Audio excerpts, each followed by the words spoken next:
गण मंगल गायक जय हे भारत भाग्य विधाता জাতীয় সঙ্গীতকে বিকৃত করা নিয়ে এটা অত্যন্ত লজ্জাজনক। জাতীয় সঙ্গীত অবমাননার অভিযোগ মালদা জেলা তৃণমূল সভাপতির আয়োজিত আমার মেলাতে। জাতীয় সঙ্গীত প্রত্যেক ভারতীয়দের হৃদয়ে খুব কাছের। এবার জাতীয় সঙ্গীত অবমাননার অভিযোগ জেলা তৃণমূল সভাপতির আমার মেলার অনুষ্ঠানে, আর এই ঘিরেই শুরু হয়েছে চরম বিতর্ক। সামাজিক মাধ্যমে প্রতিবাদ, নেটিজেনদের ক্ষমা চাওয়ার দাবি। মালদার রতুয়ায় জেলা তৃণমূল সভাপতি আব্দুর রহিম বক্সি এবং তার ছেলে জেলা পরিষদের কর্মাধ্যক্ষ রিয়াজুল করিম বক্সির উদ্যোগে চলতি মাসের 4 তারিখ থেকে একটি মেলা শুরু হয়। জেলায় যে মেলা আমার মেলা নামে খ্যাত, তাদের একটি বেসরকারি শিক্ষা প্রতিষ্ঠান রয়েছে। মূলত সেই ব্যানারেই হয় এই মেলা।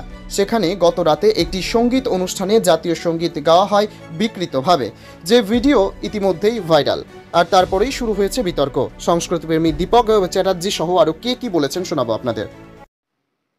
যে ঘটনাটা ঘটেছে জাতীয় সঙ্গীতকে বিকৃত করা নিয়ে, এটা অত্যন্ত লজ্জাজনক। সমাজের কাছে এটা ভীষণ রকম ভুল বার্তা পাঠাচ্ছে যে সব গান সমস্ত কিছুকে নিয়ে র্যাপ ভার্সন হয় না। এটা মানে আমাদের বোঝানো উচিত প্রতিবাদ করে। কোথাও কি আঘাত পেলেন একটা যেভাবে? ভীষণ মর্মাহত হয়েছি যে আমাদের জাতীয় সঙ্গীত, যা আমাদের বুকের মধ্যে সবসময় তোলপাড় করে, যেটা আমরা যে কোনো জাতীয় অনুষ্ঠানে আমাদের মানে কি বলবো ইন্সপিরেশন যোগায়, সেই জাতীয় সঙ্গীতকে এরকম একটা র্যাপ ভার্সনে গাওয়া অত্যন্ত লজ্জাজনক। অত্যন্ত সামাজিকভাবে এটা হীনমন্যতার পরিচয় দিচ্ছে, মানে হীনতার পরিচয় দিয়েছে।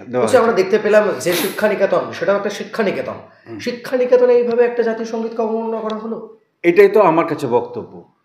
প্রত্যেকটা শিক্ষানিকেতন, প্রত্যেকটা বিদ্যালয় যেখানে জাতীয় সঙ্গীত দিয়ে তার দিন শুরু করে এবং সেই 52 সেকেন্ডের যে জাতীয় সঙ্গীত, তার সুর, তাল, লয়, ছন্দ সমস্ত কিছু মিলিয়ে সবাই চেষ্টা করে যে জাতীয় সঙ্গীতকে সঠিকভাবে পরিবেশন করার, সেখানে একটা শিক্ষানিকেতন এরকম বিশ্রীভাবে একটা র্যাপ সঙ্গীত পরিবেশনকে সমর্থন জানালো।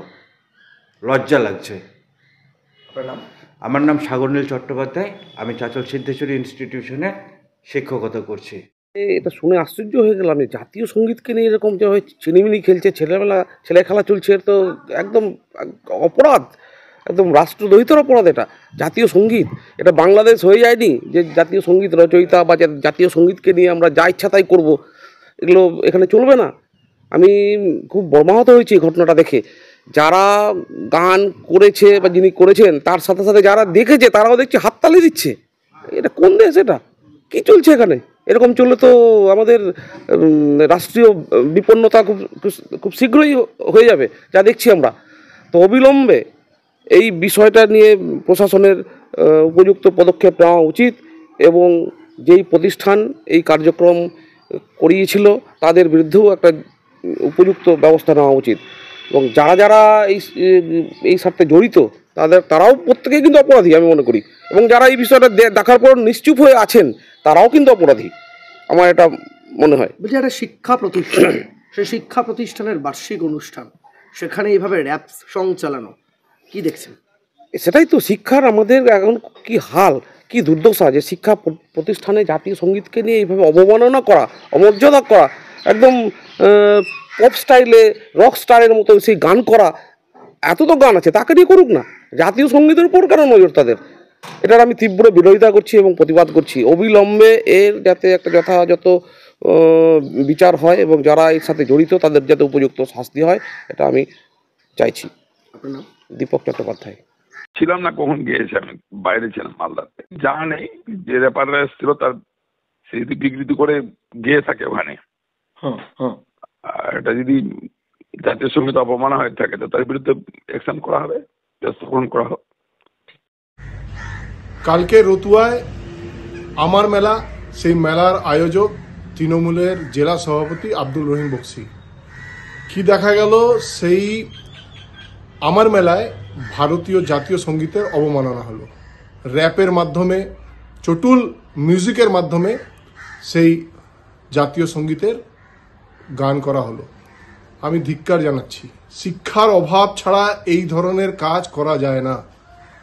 ভারতীয় জাতীয় সঙ্গীত জাতীয় পতাকার একটা প্রোটোকল আছে, একটা নিয়ম আছে, নির্দিষ্টভাবে দাঁড়িয়ে সম্মানজনকভাবে জাতীয় সঙ্গীত জাতীয় পতাকার সম্মান করা হয়।